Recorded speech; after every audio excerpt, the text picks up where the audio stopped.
جاؤ اور تم میں کسی بات کی کمی نہ رہے۔ عزیزو، ایک وجہ یہ ہے کہ خدا الاؤ کرتا ہے کہ ہم ان سسٹمز میں سے بھی گزریں اور تاکہ ہمارے ایمان کا بھی امتحان ہو۔ ایک وجہ اور ہم دیکھتے ہیں اور وہ یہ ہے کہ ہمارے اپنے گناہوں کی وجہ سے یہ پرابلمز ہمارے اندر جو ہیں وہ آ سکتی ہیں۔ پرانے عہد نامہ میں ایک شخص ہے یونا نبی، اور ہم دیکھتے ہیں کہ نافرمانی کی وجہ سے طوفان اس کی زندگی میں آ گیا، اور جو ہی وہ فرمانبرداری میں آیا تو طوفان اس کی زندگیوں سے دور ہو گیا۔ عزیزو، آج مجھے اور آپ کو دھیان مارنے کی ضرورت ہے۔ دیکھیں، یہ جو سفرنگ جب آتی ہے تو یہ الارم کا کام کرتی ہے۔ سب سے پہلے ہمیں ہمارے اندر جھانکنے کی ضرورت ہے کہ کہیں کوئی داؤد کہتا ہے کہ اے خداوند، دھیان مار کہ میرے اندر کوئی بے پاکی یا انسرینڈرڈ سن تو نہیں ہے۔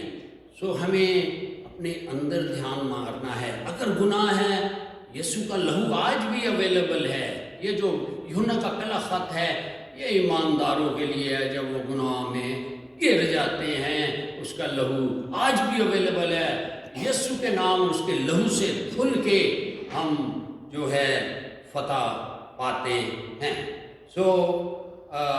اب ہم دیکھتے ہیں کہ اگر ہماری زندگی میں کوئی فخر ہے، پرائیڈ ہے، یا نامعاف ہم نے کسی کو کیا ہے، ہمارے ایٹیٹیوڈ، رویے درست نہیں ہیں، تو ضرورت ہے کہ ہمیں ان کو دور کرنا ہے تاکہ ہم ان سے چھٹکارا حاصل کر سکیں۔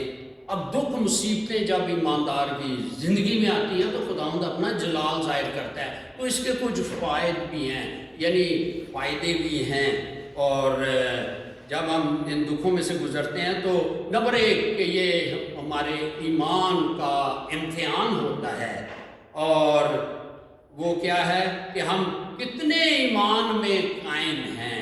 ایمان جو ہے، یہ مسیح کا ایمان جو ہے، یہ لوہے کی طرح ہوتا ہے۔ جب اس پہ سٹریس آتا ہے، یہ تکلیفیں، دکھ آتے ہیں، تو یہ اسپنج کی طرح نیچے نہیں بیٹھتا۔ اور اسی طریقے سے ساتھ ہی جب ہماری زندگی میں کوئی ایسے حالات آ جاتے ہیں، جب ڈاکٹر کہتے ہیں کہ یہ کام نہیں ہو سکتا، ایمان کہتا ہے کہ یسوع کے نام سے یہ ہو گیا۔ اور یہ ایک بات ہے کہ ایمان جو ہے یہ ایک بڑا خاص زیور ہے۔ خدا کہتا ہے کہ جو ایمان، اگر میرا بندہ ایمان سے پھرے گا تو مجھے خوشی نہیں ہوگی، اور خدا کا بندہ کہتا ہے کہ ہم پھرنے والے نہیں تاکہ نقصان نہ اٹھائیں۔ اور دوسری چیز، اس کا فائدہ ہم یہ دیکھتے ہیں کہ خدا ہمیں الاؤ کر دیتا ہے کہ ہم ان مصیبتوں اور اس پروسیس میں سے گزریں تاکہ دوسروں کے لیے تسلی کا باعث بن سکیں۔ جیسا کہ دوسرا کرنتھیوں اس کا پہلا باب اور اس کی 3 اور 4 آیت میں ہم نے دیکھا کہ ہم دوسروں کے لیے تسلی کا باعث بن سکتے ہیں، کیونکہ ہم اس پروسیس میں سے گزرتے ہیں تاکہ ہم دوسروں کے لیے تسلی کا باعث بنے، جو ٹیسٹمنیز ہماری زندگیوں میں ہوتی ہیں۔ اور تیسری بات جو ہے وہ یہ ہے کہ ہم جب ان پروسیسز میں سے ہوتے ہیں تو خدا چاہتا ہے کہ ہم پورا ایمان، اعتقاد اس پر رکھ سکیں اور بھروسہ اس پہ پورا رکھ سکیں۔ یہ زبور 118 اور اس کی 8 اور 9 آیت جو ہے، یہ بائبل کی سینٹر ورس ہے۔ یعنی اگر پیدائش سے زبور 118 8 اور 9 آیت اور یہاں سے مکاشفہ کی آخری، یہ سینٹر ورس ہے، اور یہاں لکھا ہوا ہے کہ انسان پر بھروسہ، خدا پر بھروسہ رکھنا جو ہے انسان پر بھروسہ رکھنے سے بہتر ہے۔ سم ٹائمز خدا ہمیں کمفرٹ زون سے ہٹا کے اس زون میں لے جاتا ہے کہ جب سارے سہارے ٹوٹتے ہیں تو ہم خدا پہ بھروسہ رکھتے ہیں۔ اور چوتھی جو ہم اس میں دیکھیں گے کہ یہ جب دکھ ہماری زندگیوں میں آتے ہیں تو ہمارے اندر جو پازیٹیو کہہ لیں خوبیاں ظاہر ہوتی ہیں، جس طریقے سے کہ پہلا پطرس 5:10 میں ہم اس کا ٹائم کو بچاتے ہوئے کہ جب ہم اس سسٹم میں سے گزرتے ہیں ہم کامل بنتے ہیں، قائم ہوتے ہیں اور مضبوط ہوتے ہیں۔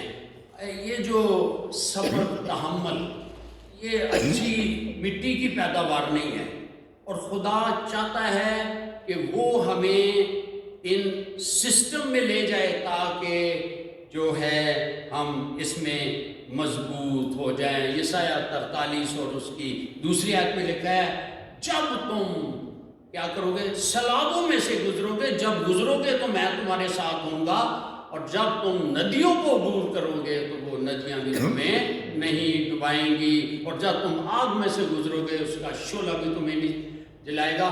یہ ایمان جو ہے یہ جو ہے ہمیں خدا کی نزدیکی میں لے جاتا ہے۔ صبر کب آتا ہے؟ جب دکھ ہماری زندگی میں آتے ہیں۔ تحمل، برداشت یہ اچھی مٹی کی پیداوار نہیں ہے، اس سے ہمارے ایمان میں مضبوطی آتی ہے۔ اور پانچویں چیز کہ ان چیزوں سے خدا اپنا جلال ظاہر کرتا ہے۔ ہم ڈینیل کے 3 عبرانی دوستوں کو دیکھیں کہ جب نبوکت نظر بادشاہ نے ایک مورتی بنائی اور انہوں نے کہا کہ آئے بادشاہ سلامت، ہم تو اس کے آگے نہیں جھکیں گے، ہمارا خدا بچا سکتا ہے، اگر نہ بھی بچائے تو ہم اس کو سجدہ نہیں کریں گے۔ اور ہم سب اس کہانی سے واقف ہیں کہ کس طریقے سے ڈینیل چیپٹر 3 میں یہ بیان ہے، اور ہم سب دیکھتے ہیں کہ ان تینوں کو سدرک، مسک اور عبدالنجو کو ان کے ہاتھ باندھ کے ہڈی کو 7 گنا اس کی آگ جو ہے تیز کرنے کا حکم دیا گیا، اور جنہوں نے بھٹی کو تیز کیا، ایندھن جلایا، وہ جھلس گئے، مر گئے۔ لیکن یہ بندے جو سدرک، مسک، عبدالنجو جو ہیں یہ اس بھٹی میں ڈالے گئے، اور جب یہ ڈالے گئے ان کے ہاتھ بندے تھے۔ بائبل کہتی ہے ایک نقصان ضرور ہوا، اور وہ یہ تھا کہ بندھن جو رسیاں تھیں وہ جل گئیں، لیکن ان کے بال بھی بھیگا نہ ہوا۔ لیکن جب بلیورز جو ہیں وہ ایماندار اس پروسیس میں سے گزرتے ہیں، نبوکت نظر کہتا ہے کہ ستے دے 3 سن، یہ چوتھا جڑا ہے اللہ زیادہ کون ہے؟ جب مصیبت آتی ہے اور خدا کے لوگ ایمان میں کھڑے رہتے ہیں تو وہ جو عام لوگ ہیں، بے ایمان لوگ بھی دیکھتے ہیں کہ خداوند یسوع ان کے ساتھ ہے۔ اور وہاں لکھا ہے کہ خدا کا فرشتہ یعنی کہ اللہ زادہ مینس خدا کا بیٹا آیا، فرشتے کی روپ میں آیا۔ اور عزیزو، اور ہم دیکھتے ہیں کہ پھر وہ اس سے آزاد ہو گئے، اور یہ خدا کا ایک طریقہ ہے۔ ایک اور ورس ہے یسایہ 48:10 میں لکھا ہے کہ دیکھ میں نے تجھے صاف کیا لیکن چاندی کی مانند نہیں، میں نے مصیبت کی کٹھالی